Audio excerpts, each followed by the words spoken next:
Il faut qu'il m'ait vraiment ezala. Oh, ça tapage awa pour nanga, ils ont une famille na bango. Dans un mal éduqué. Ce qui famille à maman Chako, soit bien ngate, nangala zalangate. Famille à maman Chako mutu et bengangai. Message nous avons lancé là bas masumu. Bas masumu. Dans les bosso, merci.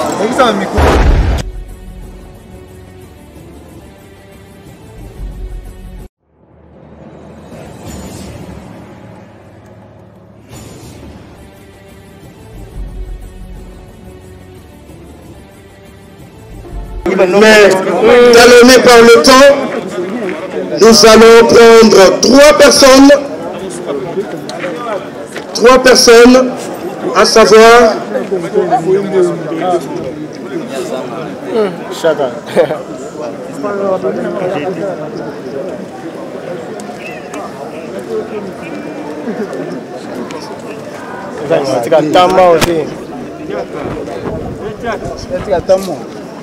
T'entends un photo bêta. T'entends un. Soit t'as eu tout. Tu es belle, tu bêta. Tu bêta ta chaîne. Ok. Nous allons prendre quelques témoignages. Je crois qu'il y en aura. Parce que nous sommes vraiment talonnés par le temps. Nous allons commencer par un membre de famille. Je ne sais pas s'il y a un membre de famille qui va retenir ses émotions pour témoigner pendant 2 minutes. Votre attention s'il vous plaît, nous allons écouter le témoignage. Après le membre de famille, nous allons prendre la corporation et poursuivre avec une de ses amies. Merci beaucoup.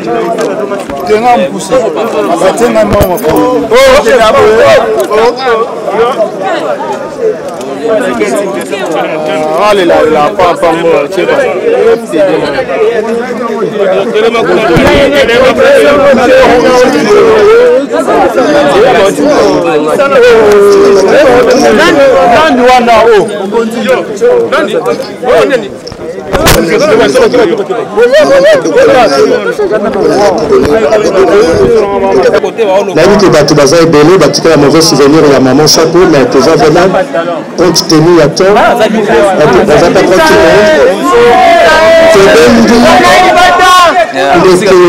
Shaba Moscovitch, Zali parmi bato bayambaki maman Chako na mosala, alors repose sa témoignage naïe. Monsieur Chaba, s'il vous plaît. Moscovitch, elle est l'autre.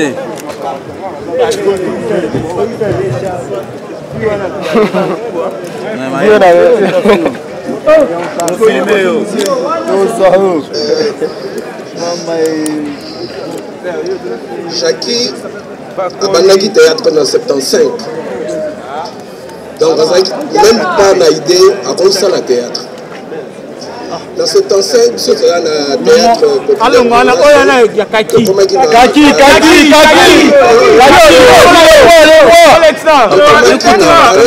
il y a Banabasi, dans 4 groupes. Il fallait se côté le cas. Banabasi, Baya, na 4 groupes. Inga a pensé qu'il se koyo na Jackie. Jackie a zali cousine nae. Donc Inga a zali cousin ya Chako. Et puis ça qui difficile parce que Chako na ta famille na bango papa na bango zaki tellement sévère, et ça difficile Jackie a la théâtre. Mais ngai na compagnie qui Inga tokende ki pas côté la papa ba Jackie na dodo mana barumbu. Inga essayé de convaincre papa, mais papa c'est quand même un peu difficile. Mais après ça il va conditionner à bien ça il faut encadrer bien. Inga assuré que n'a pas encadré et chaque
On a amené notre constitution.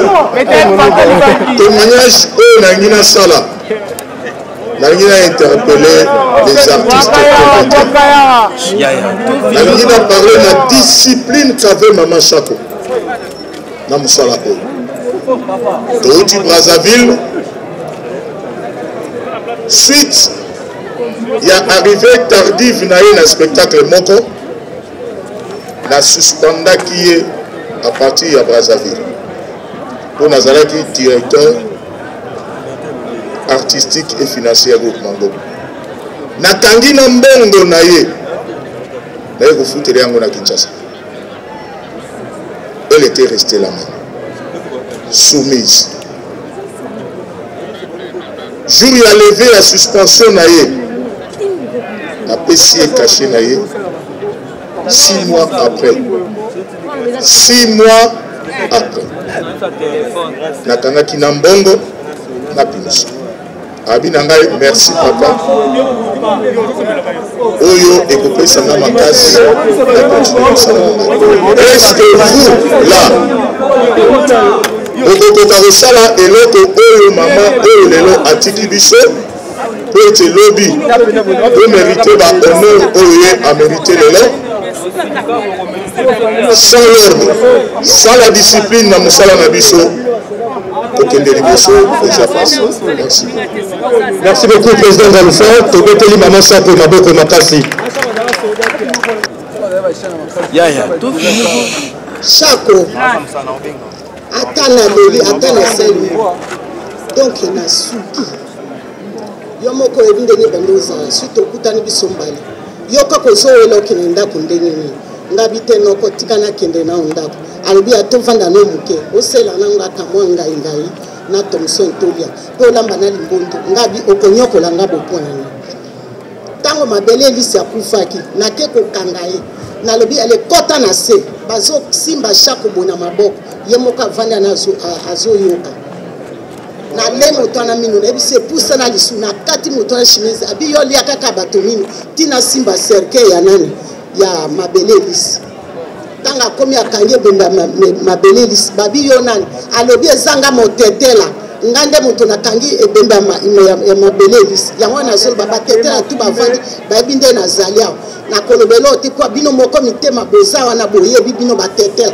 po ya lali azanoko na nga ngana Chako moni Chako alaki moto mal abandoli nga bozo bate surtout makamba musala te yaki abandoli nga makamba bozo bate omota mususu yemo ka fana motema mukuse asiliki nga bisoko osiliki osala nga pe motema mukuse lo kwayo yo zanoko na nga le misaka ka solo bi ozanoko na nga olingina fundo nga bi ofunda nga epa nani nga bi boli kambote to bando zana biso bien na ba mabi pendu to etu to zala na problème moko ezate omonika basani soki eza place moko etutanaka nde tozalaki me tozalaki bomoko tobanda olinga mosala na biso respect ya air yango nomoni tolandaka ndenge toza boye tolandaka mosala na biso na ndenge ya bien mpe nazofélicité bana yango banzonzinge batiki Maman Chako te kolala kuna kovanda kozala na ye bien po baye bien fait na ye bino moko bozomona nde tozala papa mosumu aza na bato nyonso bayali wana epuis lisusu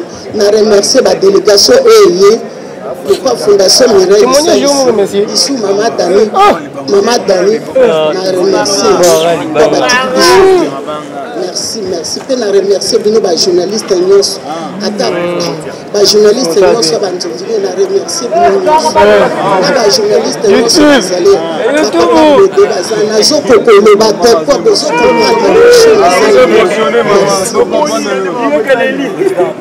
Voilà, tobeteli Maman Chako makasi à travers ce témoignage. Il y a Maman Alinga. Nous voici malheureusement à la fin du spectacle à One Man Show présenté par Maman Chako, l'une des grandes actrices comédiennes de notre pays, la plus ancienne, encore très active. Malgré les nombreuses difficultés que l'artiste comédien congolais connaît depuis de lustres, elle est demeurée toute sa vie dans la profession en refusant de vivre dans la résignation. Femme battante, elle a beaucoup milité pour la transformation positive de nos conditions socio-professionnelles afin que nous sortions de l'état de précarité dans lequel nous vivons, nous les artistes dramatiques congolais. Et cela depuis plusieurs années. Raison pour laquelle nous luttons dans l'ANTPC, l'Association nationale de théâtre populaire et cinéma, depuis plus de 20 ans, où elle a assumé avec brio ses fonctions de chargée de social au comité national jusqu'à sa mort.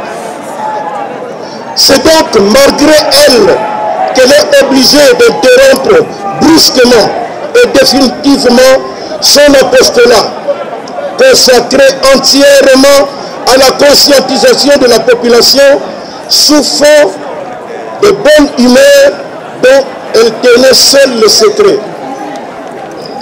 Oui, depuis l'âge de 15 ans, Maman Chako a passé la plus grande partie, si pas toute sa vie professionnelle, dans le domaine de la culture et des arts, particulièrement au théâtre et au cinéma.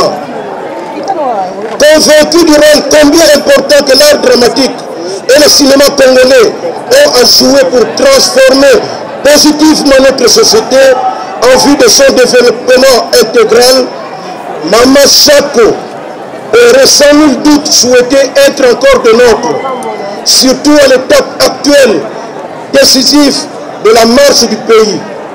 Mais le maître du temps et des circonstances en a décidé autrement, que sa volonté soit faite. Toujours derrière le rideau où elle se trouve, où elle nous lorgne, elle me souffle de rappeler notre refrain de tous les jours, celui de savoir pourquoi les différents gouvernements et les différentes législatures qui se sont succédées depuis l'indépendance de notre pays ne sont-ils jamais arrivés à voter une loi sur la politique culturelle spécifiant le statut de l'artiste congolais en général, gage incontournable pour l'amélioration de nos conditions socio-professionnelles. Sur ce, nous faisons croire que la présente législature ne manquera pas, dans sa prochaine session parlementaire du mois de septembre, de s'y pencher. Très cher vénéré Chako, avec autant d'amertume, nous, tes collègues de profession et tes nombreux admirateurs, regrettons profondément ton départ et demandons à Dieu Tout-Puissant ainsi qu'à sa corde d'ange de vous recevoir dans sa dernière demeure. Avant de terminer, nous tenons à remercier sincèrement toute la population congolaise et les artistes comédiens en particulier pour avoir compati à cette douleur de séparation. Adieu, Maman Chako.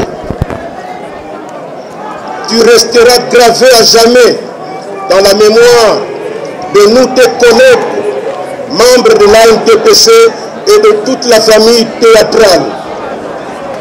Que la terre de nos ancêtres te soit douce et légère. Je vous remercie.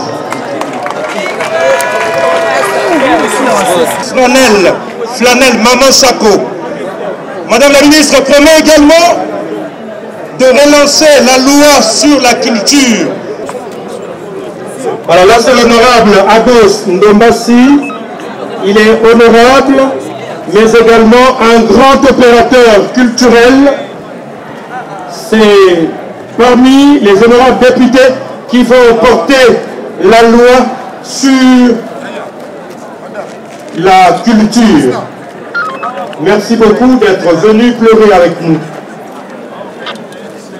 Merci beaucoup, honorable Atos. Tigène.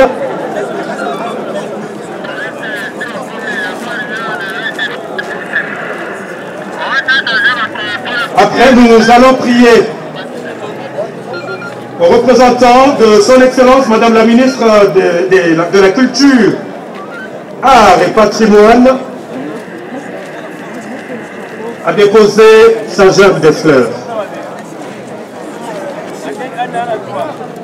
Entre-temps, que le représentant du gouverneur de la ville se prépare.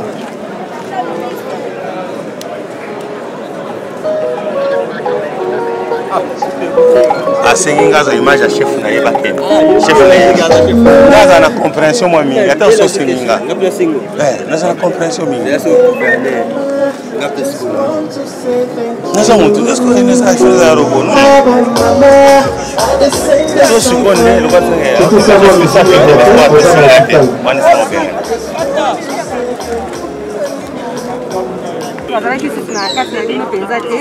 mais alors Nini, qu'est-ce qui se passe juste? Azali na kati biso te pourquoi? Parce que c'est moi qui a contacté plus la politique. Mais oui, ils appellent la bactérie Nigeria baza avocat hein et cause l'artiste comédien ils ont empêché au sala pe musala ya classe otanga te. Mais oui, donc azalaki toujours na kati na biso tozo yo kaka motema pasi ndenge ya mama Chako parce kaza icône abimisi bana belé o lelo baza ba osala ba kamwe belé. Entre autres, Saï, Pakaloui, V12, Jinola, Panaye.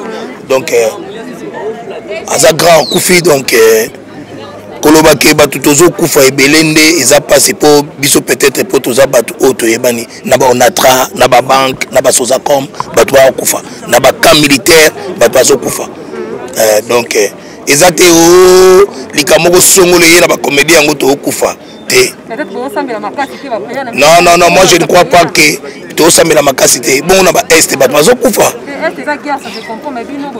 oui, mais ils ont maladie commis. Il y a papa qui a une information qu'ils ont maladie. C'est qu'on condamne Bissot les Camerounais. Il y a papa qui a dit soit disant Babetaki. Il paraît. Mais non, il paraît. Il paraît. En tout cas, mes condoléances à merci pareillement parce que tout le monde a besoin. Merci. Ok. Bonjour. Maman chérie, tout le monde a matanga maman la biso Chako. O meke un peu ko ebisa biso vraiment ba bon moment nini yo passa na maman ba souvenir ya malamu nini na ya mabe oyo zana mpona maman. Ba souvenir ezebele. Ya ebele donc ya ebele vraiment. Ya mabe kokozala parce que za maman mutu azanga mabe te hein des fois so mutakufi to lobaka ki azaki malamu mais ba souvenir c'est belle parce que c'était une mère pour moi na vie privée na carrière nanga parce que bientôt on va préparer 10 ans en groupe nanga il fallait honorer ngai même malheureusement akufi donc na komona susu awa ekolela maman na biso Chako to boyite bien sûr mais bouti susu ko perdre mutu munene tatuka Diombo ezande nini baliwa ya bino ba artiste komi ko landa le roi ba soso ouais c'est normal les ka ba artiste c'était ça ka ba artiste ka ndi ba kufaka te ba artiste boza ba musicien bazali ba comédien bozali mais na kotala boye na ba musicien depuis papa toyoka papa oyo ba kufa ti lelo moko ba kisamite mais bino bozo landa na kaka. Bon, c'est normal. Côté liwa vraiment wana nzambende monteza mystère na yenga moyena le bango yati parce que partout liwa ezali ezaka te na monde à comédie. Donc liwa eza partout. Mais na côté la boeta tuka Diombo toyoki na sangwa maladi te nini te ceux qui ont information ya liwa ya tatuka na ekolela maman Chako pour le moment toza pona maman Chako s'il vous plaît. Non tatuka Diombo azape moko ya donc azande ko na yo pe lokola maman azali ndenge pe tatuka Diombo azali na yolela maman nani pour le moment tout les non maman Chako après total la maman papa Kadu alinga mabeti maman chérie moi le bamuki côté yangambe le ba comédien et puis na famille biologique oya maman Chako bon biso ba comédien to yolela maman parce que to lela kana ninga lisano na kota famille tosengaka kimia ezala parce que moi kimia ezalaki te moi ba mes attentes mais nayebi ke kimia ezala parce que toza bana na nzambe parce que nzambe azali kimia ezalaka toujours. Maman chérie na kotala boya na kati ya matanga po yo yeno kaka siko na ndepe toyebeli yo tondimi te ke na ba désordre oyo ezobimela yo maman chérie kombono koyi kozala na kati mais bato bauti koswana kaka sikoyo awa pene basimbana na nzoto maman chérie aza icône munene esi bainstalle déjà bamakambo nyonso matanga elingo bima bato continuer toujours que soit nati ba mutu na mutazara na éducation na ye mutu na mutazara na éducation parce que prévenir ngai ba bizo bana vraiment na zala raté parce que je me respecte pour mutu respecter il faut moi se respecter moi conseil pour na bandeko bazo sa batapage ya reçoit nikolo ba bini ba sala ma chérie toro bakisa moi linoba j'espère que nous se connectons et les cacanes très bien non maman Chako faut y baza une mère c'est une maman donc par rapport à âge naïe il faut qu'il me vraiment ezala oh ça tapage à rapport nanga ezan ndenge famille na bango dans un mal éduqué les jours ici le 17 tozokende kunda Jackie na bisika o tozuli adresse tozuli ya suka ya kopema na nécropole qui tend ici na clinique chinoise toleka na place des artistes place ba kotia plaque ya Congo na ye na bisika baninga basali et puis tokei na cimetière ya nécropole. Merci. Musala mais bati ko sala ki combien manzusu makamande ya respect to likamwa bien bon mon ko seka non mais en tout cas dans mon ndo kende message na zone ancien ba masumu dans liboso merci ba masumu message na otikila yo yango yo ngachaka ko ngafika muyibi ndoki escroc tant vous êtes dirigeant il faut s'attendre à tout. Maman Nosanzo, pas ma somme à camarade na yote. Il faut des respects na pas ma somme. Pas ma somme ali bato yo biso yebi basali quelque chose na mboka oyo. Ngana kofi, to na girls. Mais non, on a gagné na kofi. Bon ngana ba ande kofi. On ande kofi ti. Yo ka na gozo mbala moko. Ngana dénonçaka. Je dénonce. Mais bandi ko pende ko biso mana sanzo bali no sakate ba pesa ba kama lokuta ya wa masumu atomboki asiliki mais pas masumu limbisa mama no sanzo limbisa papa ya ndimo so okangisi il est malade so de kame koi yera mutu na yo ne ba mutu munene ba musumu na loba na muno kwa biso parce que ba masumu ta ikolo moko boya ikolo moko boka we moko moko ba masumu ubale mvukila Oubalé Fukila à comprendre. Merci beaucoup, cher ami.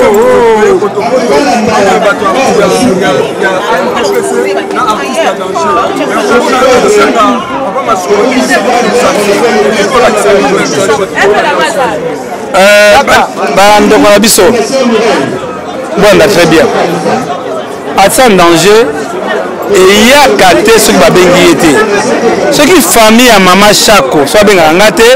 Nangala zalangate famille machako mutu ebenga ngai tanga ba bengi ngai na aider bango ndenga sala ba démarche baza libre ko matanga ezali famille an PTC za baninga na ya musala muzaza likola bango zali famille mais le na remercier couvrir la ville de Kinshasa papa Jatringo Bila abenga kibiso papa Masumu papa Elombe papa Boro na famille tu as na hôtel de ville yango monique tout ça ensemble il n'y a pas de problème bolongo la polémique en tout cas et là c'est bien moni maman peut me l'accueillir tout ça ensemble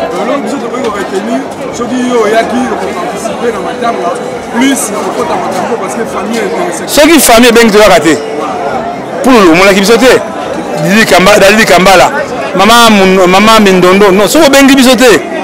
On a une information, on a fait un kit par de Salemba. Alors, le président de la République nous a fait un 4 heures nécessaire. Mais le président de la République a dit que c'est pas un assaut danger. Alors, on a ça là, Baba Ndekunangai. Ce qui a fait un mouibi, a dénoncé que papa non wangana. Nous avons bon maman Chako, bon comme la famille. En tout cas, on a ça là comme moi. Dieu m'accompagne, bon tiens la bonne Eli. À part ça, la remise à Bino, presse internet.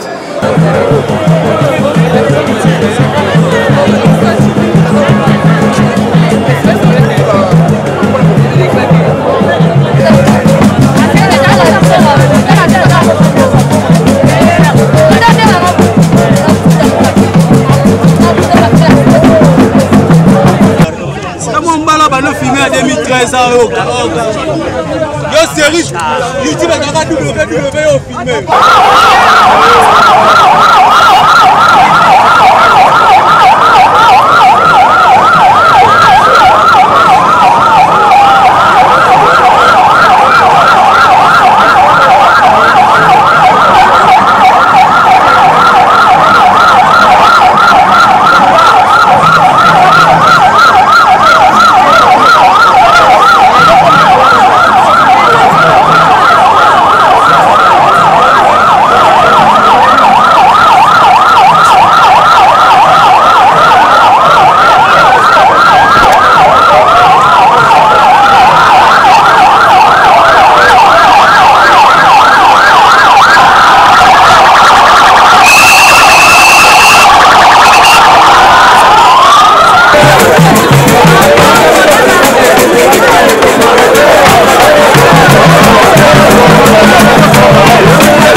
Caméraman, Rabi Bango.